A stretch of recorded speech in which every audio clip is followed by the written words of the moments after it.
got a team of people that work with you, and I know across the spectrum that do different roles. But with all the experience that you have, Tommy, let's talk about maybe some tips that you might think about. It. We've got a first-time buyer. Before we get them in the car, what are some of the first things that you're going to tell a potential buyer that we're going to connect with some of these programs we talked about today? What I like to do is listen, find out what the buyer wants. What are they looking for? What are they trying to achieve? And it's my job to help them get there.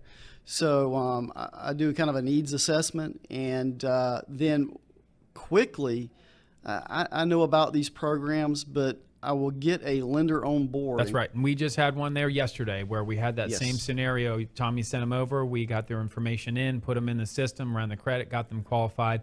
And it took a little tweaking, really, right, to figure out, buyer just didn't have a ton of down payment money, and that's okay, right?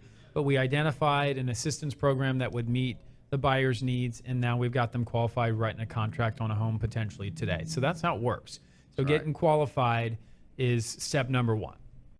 I wish I'd have known then what I know now. But my job now is to protect my clients, protect our buyers, get an agent who's seasoned, who knows what they're doing.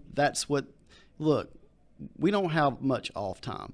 When we're not working with buyers and sellers, we're researching, we're in class. So we know the local market.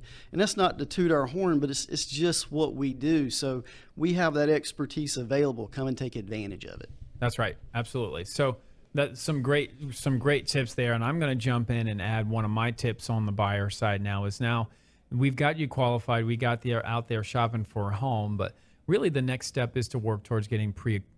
Right. Please send me pay stubs, W-2s, bank statements, tax returns, all the standard stuff, because we want to get in there and start diving in, because if there is something on your tax returns that's going to make the deal go south, don't you want to know that before you spend 4 weekends with Tommy? Yeah, it reminds me, as a realtor, one of our mantras is a location, location, location. And I can imagine, Chris, yours is probably documentation, right. And I know it's not, when you go to buy a home, the sexy part is buying the house. Let me tell you, the mortgage part is not. Right.